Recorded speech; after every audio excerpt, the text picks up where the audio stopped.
Hello friends, स्वागत है उसका BK टू जेड में। और ये काफ़ी इंपॉर्टेंट वीडियो है, खास करके जिनका एग्ज़ाम कल से वार्षिक परीक्षा शुरू हो रहा है क्लास 9 का। और कल आपका सोशल साइंस का भी एग्ज़ाम होना है और हमारा सब्जेक्ट भी सोशल साइंस है।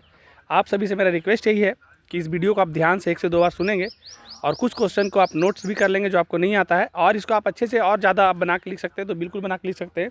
मेरे द्वारा जितना बताया गया, अगर आपको लगता है सफिशिएंट है तो ठीक है, अगर और इसमें कुछ जोड़ना चाहते हैं तो बिल्कुल जोड़ सकते हैं। और ये वीडियो के अलावा एक और वीडियो आएगा, उसमें ऑब्जेक्टिव और कुछ सब्जेक्टिव और रहेगा। तो 2 वीडियो में जितना क्वेश्चन लाएंगे, मेनली जितना हम पढ़ाए हैं पूरा 1 साल में उसी से क्वेश्चन आ रहा है, लेकिन फिर भी ये 2 वीडियो आपके लिए रिवीजन हो जाएगा ताकि आप इसको करके जाइएगा। तो मे भी जितना क्वेश्चन आपको करने के लिए बोला जाएगा लगभग इससे आपको मिल जाएगा। तो आप सीरियस लीजिएगा और इसको ध्यान से सुनिएगा और लास्ट तक सुनिएगा, ये ध्यान रखिएगा। तो शुरू करते हैं इस वीडियो को कि अगर इतिहास में क्वेश्चन बनेगा तो ऐसा क्वेश्चन बन सकता है कि नई दुनिया की खोज इंग्लैंड के लिए किस प्रकार वरदान सिद्ध हुआ था। देखिए, जब नया नया दुनिया का खोज हो रहा था तो और इंग्लैंड जब नया दुनिया का खोज किया तो क्या हो गया कि जब नई दुनिया की खोज हुई तो इंग्लैंड के लिए वरदान साबित हो गया। इंग्लैंड के लिए वरदान साबित कैसे हो गया? क्योंकि इससे उन्होंने अमेरिका में एक विशाल उपनिवेश मिल गया जिसका दोहन करके इंग्लैंड अपनी अर्थव्यवस्था को मजबूत कर सकता था और समृद्ध बन सकता था। अब ध्यान से सुनिए, क्या हो गया कि जब नई दुनिया का खोज होने लगा तो सबसे पहले जब कोलंबस ने अमेरिका को खोजा था, उससे पहले ही अमेरिका को खोजा गया था इंग्लैंड के द्वारा। 1776 में अमेरिका में स्वतंत्रता संग्राम हुआ। उससे पहले अमेरिका को इंग्लैंड ने बहुत दिन तक उपनिवेश बना करके रखा था और क्या किया था कि उससे बहुत सारा संपत्ति का लूट करता था, उसका अमेरिका का शोषण करता था और अपना आर्थिक स्थिति इंग्लैंड बहुत मजबूत कर लेता था। तो इसलिए जब नया नया दुनिया का खोज हुआ तो इंग्लैंड ने जब अमेरिका का खोज किया था तो इसके लिए काफ़ी बढ़िया 1492 में शायद खोज लिया था कोलंबस ने इसको। तो ये काफ़ी अच्छा हुआ इंग्लैंड के लिए, और इसको आप अच्छे से आप बना के लिख रहे हैं तो लिख सकते हैं। फिर आपसे पूछा जा सकता है कि त्रिगुट में कौन कौन से देश शामिल थे। तो त्रिगुट जो था ना वो 3 देशों का था, तो उसमें 4 देश रहेगा। त्रिगुट यानी 4 देश। जैसे त्रिगुट में है कौन कौन था, इसका उद्देश्य क्या था? तो ट्रिपल अलायंस में जर्मनी, ऑस्ट्रिया, हंगरी और इटली शामिल था, है ना। यह खोज जो हुआ था 1882 में बना था। मतलब कब बना था ये? 1882 में। एक रक्षात्मक सैन्य गठबंधन था, और एक रक्षात्मक सैन्य गठबंधन था। ये लोग का मकसद ये था कि हम लोग मिल करके जो मित्र राष्ट्र वाले लोग हैं उन सभी को हराना है और अपना वर्चस्व को एक दूसरे राष्ट्र में मतलब कि देश में दिखाना है। और एक दूसरे को नीचा दिखाने के लिए एक इसके विरोध में एक और बना था मित्र राष्ट्र, जिसमें अमेरिका, फ्रांस और ब्रिटेन ये सब था। तो आप त्रिगुट वाला इसको अच्छा से लिख लीजिएगा। फिर चेरो विद्रोह से आप क्या समझते हैं, इससे क्वेश्चन बन सकता है। तो चेरो विद्रोह जो था ना, बिहार के जमींदार वर्ग के चेरो जनजाति के लोगों की जमीन छीनने की विरोध में हुआ था। मतलब चेरो जनजाति क्या होता है, जो चेरो जनजाति के लोग था बिहार में, उस सबका जमीन छीन लिया गया था। किसके द्वारा? जमींदार के द्वारा। तो उसी का विरोध करने के लिए चेरो विद्रोह हुआ था। यह विद्रोह साल 1800 ईस्वी में हुआ था। कब हुआ था चेरो विद्रोह? तो 1800 ईस्वी में हुआ था। इस विद्रोह का नेतृत्व भूषण सिंह नामक जमींदार ने किया था। और चेरो विद्रोह का नेतृत्व किसने किया था? तो भूषण सिंह नामक जमींदार ने किया था। आगे बढ़ते हैं। कुछ बड़ा क्वेश्चन में अगर आ सकता है तो क्वेश्चन देखिए, हम कुछ दिन पहले करवाए थे कि द्वितीय विश्व युद्ध के क्या कारण थे। आप फिर से एक बार इसका रिवीजन कर लीजिए अच्छा से कि द्वितीय विश्व युद्ध का निम्न कारण थे या अनेक कारण थे। जैसे कि यह इतिहास का सबसे बिना पहला तो कारण तो द्वितीय विश्व युद्ध का ही था कि दूसरा विश्व युद्ध जो जर्मनी था ना, वो पोलैंड पे आक्रमण किया था, उसका तत्कालिक कारण था। और क्या था, ये जो दूसरा विश्व युद्ध था, ये दुनिया का, पूरा विश्व का सबसे विनाशकारी युद्ध था जिसमें व्यापक धन जन की हानि हुई थी। और दूसरा विश्व युद्ध का कारण में सबसे पहला कारण लिखेंगे वर्साय का संधि का अपमानजनक जो शर्त था, वो पहला उस पर जरूर जोड़ दीजिएगा, क्योंकि उसमें पहला युद्ध में जब जर्मनी लोग हार गया तो उसको काफ़ी अपमानित किया गया था। तो सबसे पहले यही लिखेंगे कि वर्साय का संधि में काफ़ी अपमानित किया गया था, पहला वहाँ से लिखेंगे। दूसरा हम लिखेंगे कि जो दूसरा विश्व युद्ध हुआ ये इतिहास का सबसे विनाशकारी युद्ध था जिसमें व्यापक धन जन की हानि हुई थी। फ्रांस, इंग्लैंड और जर्मनी जैसे मुख्य यूरोपीय शक्तियों का ह्रास हुआ, सबका शक्ति में कमी हुआ था। और रूस तथा अमेरिका की शक्ति में वृद्धि हुआ था। रूस और अमेरिका की शक्ति में वृद्धि इसलिए हुआ क्योंकि बाकी देश लड़ने में परेशान था और ये लोग अपना हथियार बना रहा था। उसके बाद यूरोपीय सत्ता का अंत होने के बाद उसके उपनिवेश जैसे भारत, श्रीलंका, बर्मा, अफ्रीका देश ने स्वतंत्रता पाई। और क्या हो गया कि यूरोपीय सत्ता का जब अंत हो गया, जब कमी हो गया युद्ध लड़ के, तो बाकी जितना देश गुलाम था, उपनिवेश था ना, तो इसमें भारत उरत भी था। तो दूसरा विश्व युद्ध के कारण ही जब ये लोग कमज़ोर हो गया तो हम लोग उन लोग को और दबा पाएँ और हम लोग फिर अपने आप को आज़ाद कर पाएँ। इसके बाद 24 अक्टूबर 1945 को संयुक्त राष्ट्र संघ का स्थापना हुआ। उसका मकसद था, संयुक्त राष्ट्र संगठन का मकसद था कि विश्व में दोबारा इतना बड़ा और ऐसा युद्ध ना, उसको रोकने के लिए हुआ था।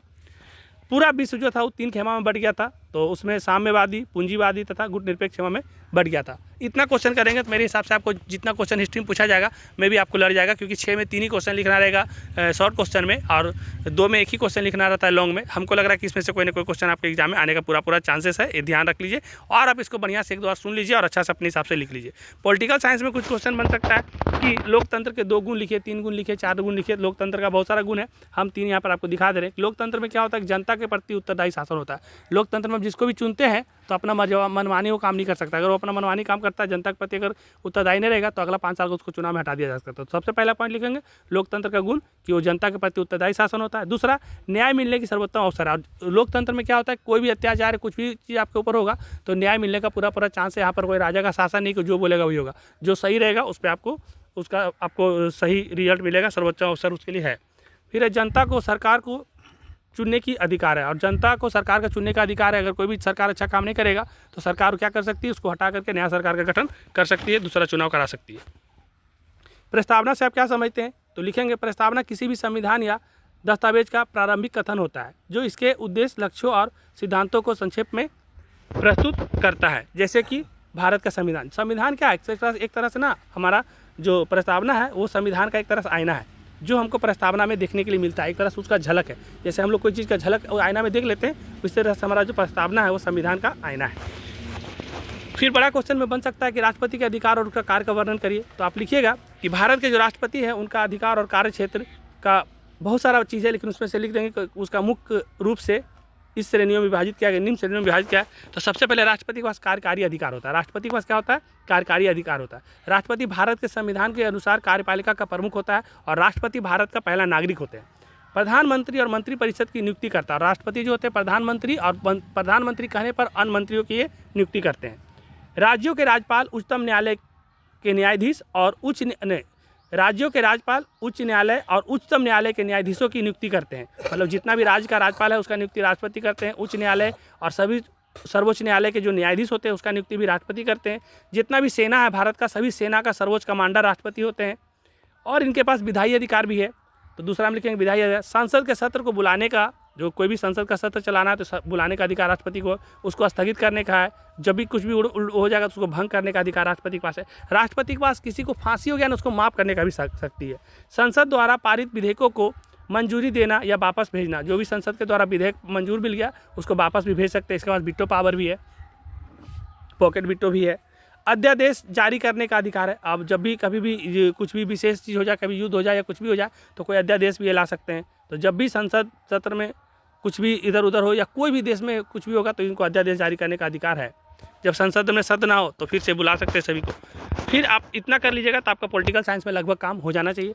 इकोनॉमिक्स से अगर क्वेश्चन बन सकता है तो हम लोग पढ़ा चुके हैं कि बेरोजगारी सब क्या समझते हैं। आप लिखिएगा कि बेरोजगारी का अर्थ ऐसे व्यक्ति का काम ना मिलना है जो काम करने की इच्छा और योग्यता दोनों रखते हैं। बोले ऐसा बहुत सारे लोग हैं जो पढ़े लिखे हैं, काम करने की योग्यता सब कुछ है, लेकिन जैसे कहने वाले समझ सकते हैं कि कोई भी वैकेंसी निकलता है, मान ली 100 सीट के लिए निकला है वैकेंसी और 10,000 आदमी उसके लिए एलिजिबल है, तो काम तो 10,000 को मिलेगा नहीं। पास तो 100 ही लोग करेंगे, 100 ही लोग को नौकरी पर रखा जाएगा, लेकिन बाकी बहुत सारे लोगों में योग्यता था लेकिन उनको काम नहीं मिला, तो अपने जगह पर क्या हो गया, बेरोजगार हो गया। और कह सकते हैं कि इसमें व्यक्ति के पास आय का कोई नियमित स्रोत नहीं होता। ऐसा लोग हो जाता है कि उसके पास सब चीज़ योग्यता था लेकिन आय का नियमित स्रोत नहीं, वो हर महीने पैसा कमा नहीं सकता, हर चीज़ को कर नहीं सकता, और वह अपनी जीविका चलाने के लिए रोजगार की तलाश में रहता है। वो सब चीज़ है उसका क्षमता, लेकिन उसका रोजगार नहीं मिल रहा, तो जीविका चलाने के लिए, अपने घर को चलाने के लिए, अपने जीवन यापन को चलाने के लिए रोजगार का तलाश में रहता है। और इस तरह से जो रोजगार नहीं मिलता है तो बेरोजगारी कहलाता है। आप और अच्छा बना के लिख सकते हैं। मानव संसाधन क्या है आप लिख सकते हैं मानव एक ऐसा संसाधन है जो किसी भी वस्तुओं का निर्माण, उपयोग एवं उपभोग करते हैं, इसलिए मानव का भी एक संसाधन के रूप में दिया जाता है। सबसे बड़ा चीज़ है मानव संसाधन समझना। संसाधन वो चीज़ होता है जो हमारा कोई भी जरूरत को पूरा करे। इसे भी कहने का मतलब अभी आप मेरे को पढ़ रहे हैं तो आपके लिए हम मानव संसाधन है, क्योंकि हम एक मानव है, एक मनुष्य है, और हम आपके लिए कुछ भी चीज़ क्वेश्चन को ला के उसको बता के उसको समझा दे रहे, और अगर आपको समझ में आ रहा, आप एग्जाम लिख दे रहे तो आपका काम हो गया कि नहीं। तो जो भी आपका जरूरत को पूरा करे वो आपके लिए संसाधन है, और मानव आपके लिए अगर काम कर रहा है तो मानव संसाधन है। जैसे मान लेते हैं कि आप कहीं जा रहे हैं और आपका सामान भारी नहीं उठा पा रहे, लेकिन कोई कुलिया उठा के ले गया, तो मानव था जो आपके लिए संसाधन के रूप में काम पड़ा। तो जो भी मानव आपके लिए काम में आते हैं, जो भी चीज़ें जैसे एडवोकेट है, वकील है, डॉक्टर है, सब आपके लिए काम आते हैं, सब मानव संसाधन के रूप में काम करते हैं।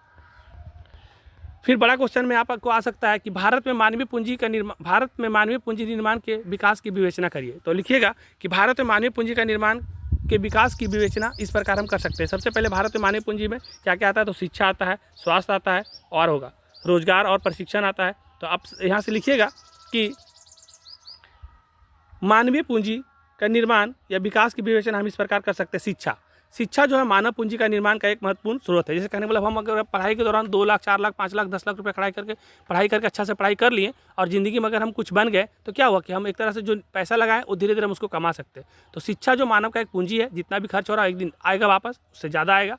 जो व्यक्ति या व्यक्तियों के कौशल और ज्ञान को बढ़ाता है। अगर आप नहीं पढ़ाई करते हैं, मान लें 2-4 लाख बचा लेते हैं, लेकिन सोचिए कि अगर नहीं पढ़ाई करते तो पूरा ज़िंदगी अनपढ़ रहेंगे, कुछ समझ में आता नहीं दुनिया, तो कितना तकलीफ है। तो पढ़ाई करेंगे तो आप एक मानव निर्माण, आपका पूंजी निर्माण हो जाएगा और आप ज़िंदगी में बहुत कुछ उससे हासिल कर सकते हैं। जितना खर्च करेंगे उससे कितनों गुना कमा सकते हैं। भारत में शिक्षा प्रणाली में सुधार पर ध्यान केंद्रित किया गया है और भारत का शिक्षा प्रणाली पहले से बहुत अच्छा हो गया है। आजकल ऑनलाइन ऑफलाइन बहुत सारे तरीक़े से पढ़ाई हो रहा है और पहले से बहुत कुछ चेंज भी हो गया है। तो एक तरह से शिक्षा आपका मानव का पूंजी है। दूसरा स्वास्थ्य भी, अगर कहने का मतलब कोई भी आदमी है और अगर वो गरीब है लेकिन स्वस्थ है, उसको कोई बीमारी नहीं है जो कमाता है उसी में खुश रहता है। लेकिन कुछ लोग ऐसे लोग बहुत बड़े वाले, बहुत पैसे हैं, लेकिन बहुत तरह का बीमारी है, तो स्वास्थ्य सही नहीं तो सारा पैसा क्या हो रहा है, बेकार हो रहा है। तो वो पैसा सब पूंजी जो है आपको वो लग जा रहा है आपको दिखाने उखाने में। तो एक तरह का आप भले ही पैसा कम जमा करिए लेकिन अच्छा खान पान करिए, अच्छे लोग संगति में रहिए, अच्छा सोच रखिए, स्वास्थ्य अच्छा रहेगा तो वह स्वास्थ्य आपका धन है। तो लिखेंगे स्वास्थ्य भी मानव पूंजी का एक महत्वपूर्ण पहलू है, क्योंकि स्वस्थ व्यक्ति अधिक उत्पादक होते हैं। मतलब जो स्वस्थ व्यक्ति रहेगा बहुत सारा काम को अच्छा से कर सकता है, बहुत सारे चीज़ में भाग ले सकता है, तो अपना उससे पूंजी बना सकता है। भारत में स्वास्थ्य सेवाओं सुधार के लिए कई पहल भी की गई। भारत में स्वास्थ्य को सुधार करने के लिए बहुत सारा पहल, आज देखिए प्राथमिक केंद्र, बढ़िया हॉस्पिटल, बहुत सारे कुछ ऐसा चीज़ आते हैं जो आपको देख करके सुख के सीखने के लिए मिलता है। बात बहुत सारा योगा जो करते हैं सुबह में, ये सभी स्वास्थ्य रिलेटेड है और उस सभी करके अगर आप अपने आप को फिट रखते हैं तो आपका वो स्वास्थ्य एक धन ही है। फिर लिखेंगे नेक्स्ट में कि रोजगार और प्रशिक्षण। अब कोई भी आदमी को अगर रोजगार मिलता है या हम उसको ट्रेंड करते हैं, मान लेते हैं कंप्यूटर चलाना सिखा दिए, गाड़ी चलाना सिखा दिए, कंप्यूटर चलाना सिखा दिए, कुछ भी उसको अच्छा चीज़ सिखा दिए, उसको ट्रेंड कर दिए, तो उसके हिसाब से जो पैसा कमाएगा तो एक तरह से क्या हो गया, वो रोजगार और प्रशिक्षण उसके लिए पूंजी हो गया, है ना। तो उसके लिए पूंजी के विकास के लिए आवश्यक है। आप इसको और बढ़िया से बना करके लिख सकते हैं। और मेरा आप लोग से रिक्वेस्ट ये है कि हम 9 क्लास का इतना जो क्वेश्चन दिए हैं ये रिलेटेड क्वेश्चन एग्जाम से रिलेटेड है और हमको देखते हैं कि जितना इंपॉर्टेंट क्वेश्चन मिलेगा उसको हम आज रात में 8 बजे तक अपलोड करेंगे। उसमें ऑब्जेक्टिव जरूर आएगा, उस वीडियो को पूरा जरूर सुनिएगा। तो एक वीडियो ये हो गया और एक वीडियो और लाएंगे, तो 2 वीडियो आपका सोशल साइंस के लिए काफ़ी हो जाएगा। बाकी आप लोग कमेंट करेंगे तो लैंग्वेज में किनका क्या है हमको पता नहीं है, हम थोड़ा बाहर में थे, आज ही वापस आए हैं, तो आप लोग कमेंट करिएगा तो उसके हिसाब से वीडियो ला देंगे। अब इसको बड़ा नहीं करते, धन्यवाद। अच्छा लगेगा तो लाइक करिए और जो सब्सक्राइब नहीं किया वो सब्सक्राइब करिए, क्योंकि 1000 सब्सक्राइबर होने जा रहा है कुछ दिनों के बाद, और जैसे ही 1000 सब्सक्राइब होगा तो विक्रम सर लाइव क्लास भी लेंगे। धन्यवाद।